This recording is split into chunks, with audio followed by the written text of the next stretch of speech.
Every day there's a new challenge to face. So meet Trimble, the technology company that connects your physical and digital worlds, allowing you to make decisions and take intelligent action to get the hard work done. And the best part, you can do it all faster than you've ever thought possible. Check them out at Trimble.com. You ready to turn data points into decision points or turn deadlines into finish lines? How about turning possibilities into profits? Then turn to Trimble.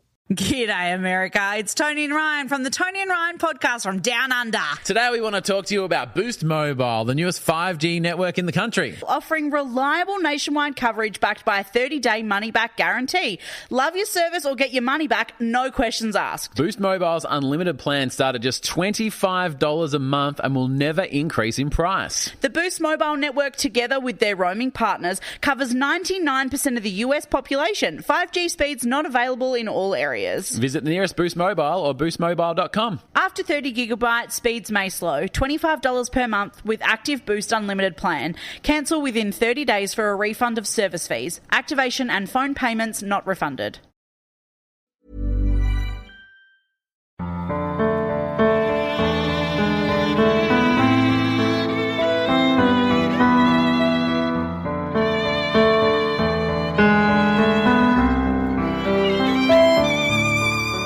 Welcome to LitReading. I'm Don McDonald. Loneliness is painful enough under normal circumstances, but social rejection in the face of a personal crisis can be devastating. Here is the tale of a man who is looking for a way to share his grief, but finds little but selfish indifference or outright cruelty. The author Leo Tolstoy considered this 1886 short story one of Anton Chekhov's finest. Here now is Misery by Anton Chekhov.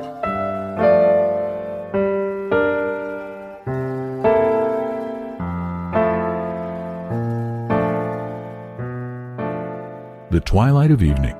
Big flakes of wet snow are whirling lazily about the street lamps which have just been lighted and lying in a thin, soft layer on roofs, horses' backs, shoulders, caps. Iona Potapov, the sledge driver, is all white like a ghost. He sits on the box without stirring, bent as double as the living body can be bent. If a regular snowdrift fell on him, it seems as though even then he would not think it necessary to shake it off. His little mare is white and motionless too. Her stillness, the angularity of her lines, and the stick-like straightness of her legs makes her look like a halfpenny gingerbread horse. She is probably lost in thought.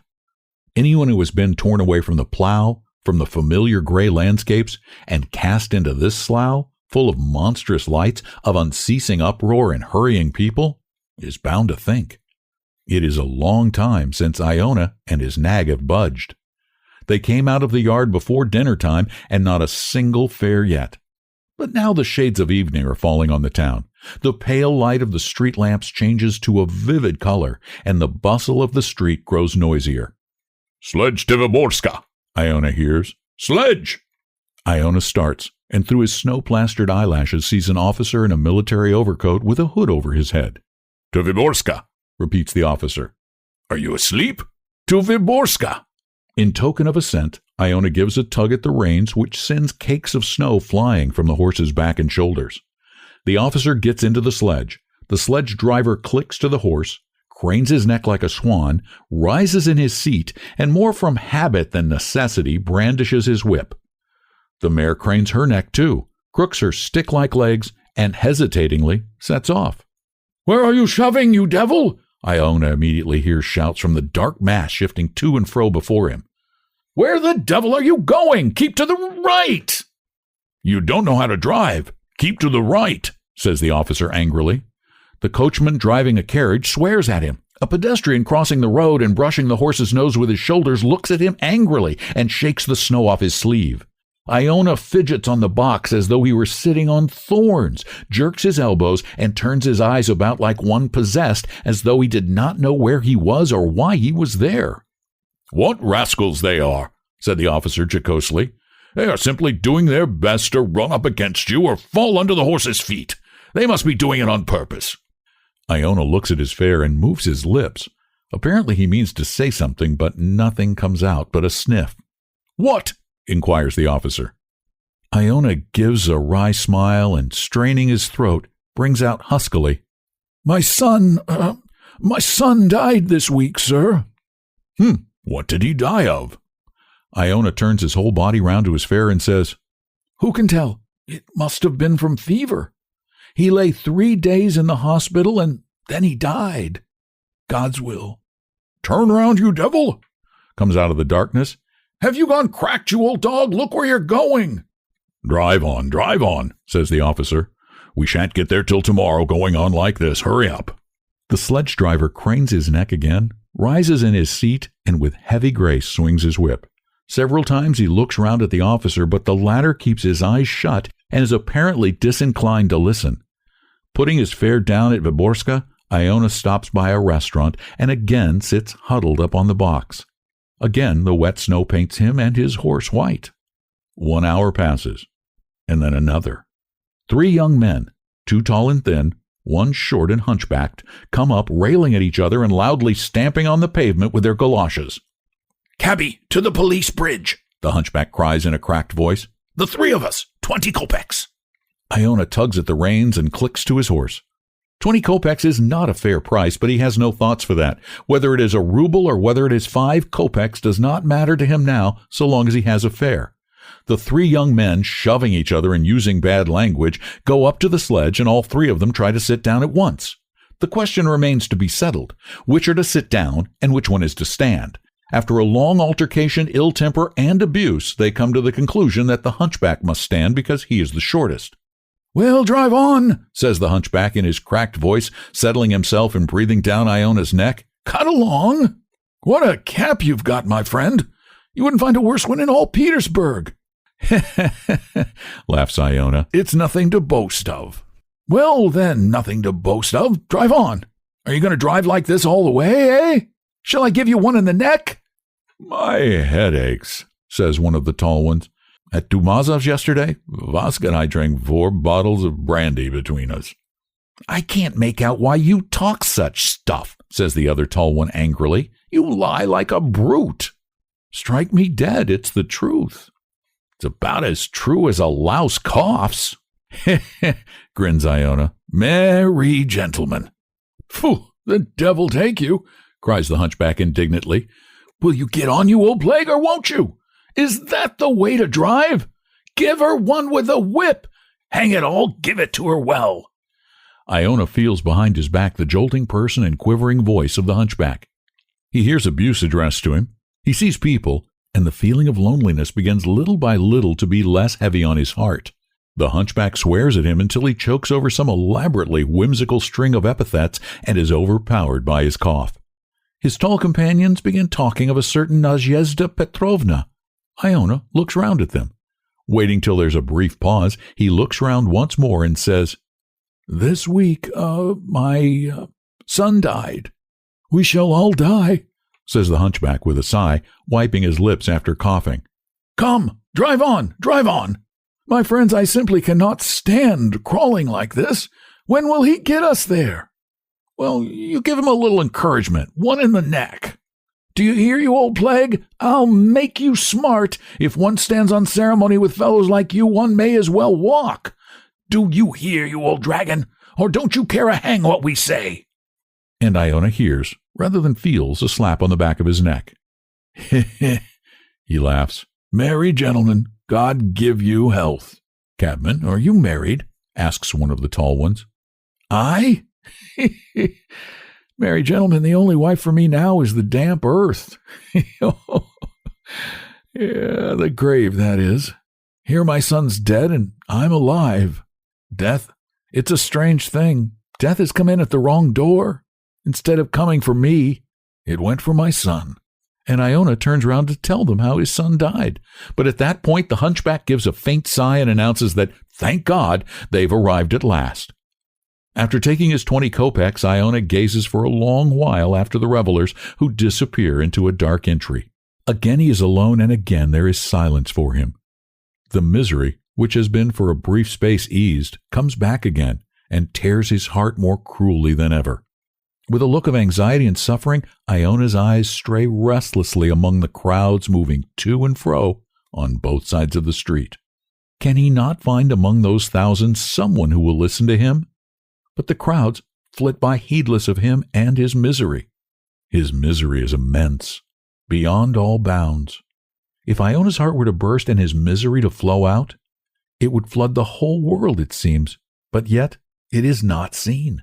It has found a hiding place in such an insignificant shell that one would not have found it with a candle by daylight. Iona sees a house porter with a parcel and makes up his mind to address him. "What time will it be, friend?" he asks. "Going on for 10. Why have you stopped here? Drive on." Iona drives a few paces away, bends himself double, and gives himself up to his misery. He feels it is no good to appeal to people, but before 5 minutes have passed, he draws himself up, shakes his head as though he feels a sharp pain, and tugs at the reins. He can bear it no longer. "Back to the yard," he thinks, "to the yard." And his little mare, as though she knew his thoughts, falls to trotting. An hour and a half later, Iona is sitting by a big dirty stove. On the stove, on the floor, and on the benches are people snoring. The air is full of smells and stuffiness. Iona looks at the sleeping figures, scratches himself, and regrets that he has come home so early. "I have not earned enough to pay for the oats even," he thinks. "That's why I am so miserable. A man who knows how to do his work, who has had enough to eat, and whose horse has had enough to eat, is always at ease."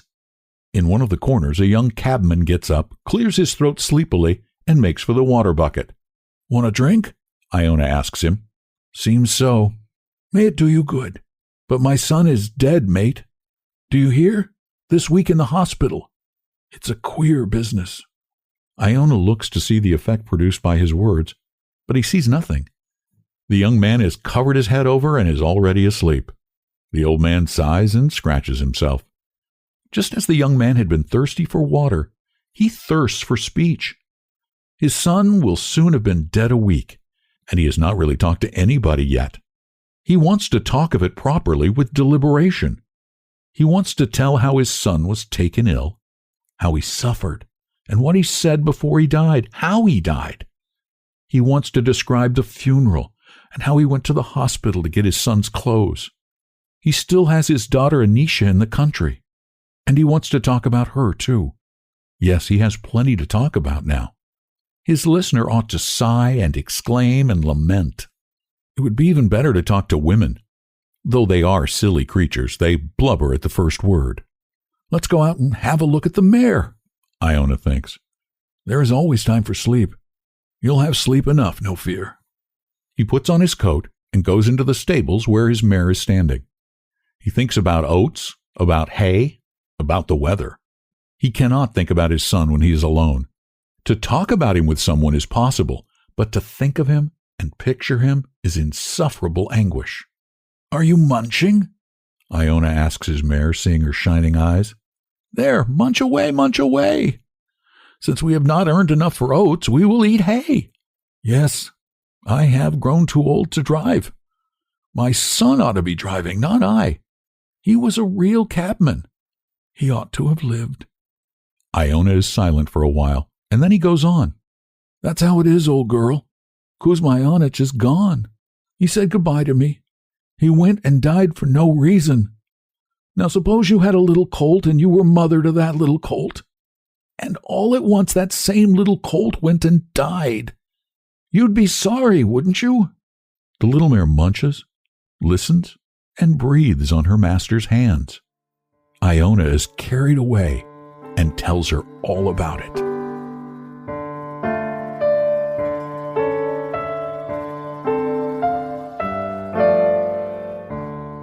Anton Chekhov's stories and plays were considered too gritty for many of the Gilded Age in Britain and the U.S. However, modern British writer William Boyd considers Chekhov to be the greatest short story writer of all time, stating, quote, "Chekhov's stories are as wonderful and necessary now as when they first appeared.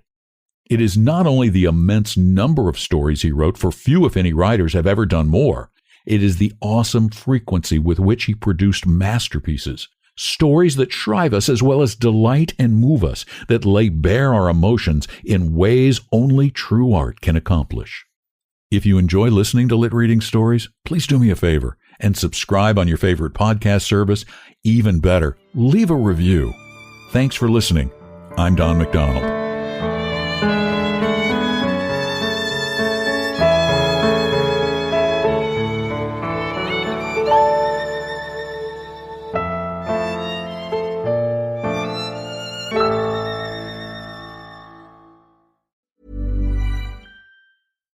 Don't raise your voice to prove you're right. Focus your mind with every word of irrefutable fact you can find. Because conviction is the calm that comes when you know that you really do know.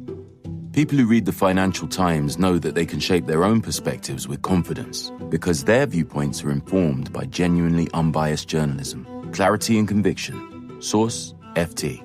Subscribe to the Financial Times at ft.com/sourceft. Only Boost Mobile. Boost Mobile We'll give you a free year of service. Free year? When you buy a new 5G phone. New 5G phone? Enough. But I'm your hype man. When you purchase an eligible device, you get $25 off every month for 12 months with credits totaling 1 year of free service. Taxes extra for the device and service plan. Online only.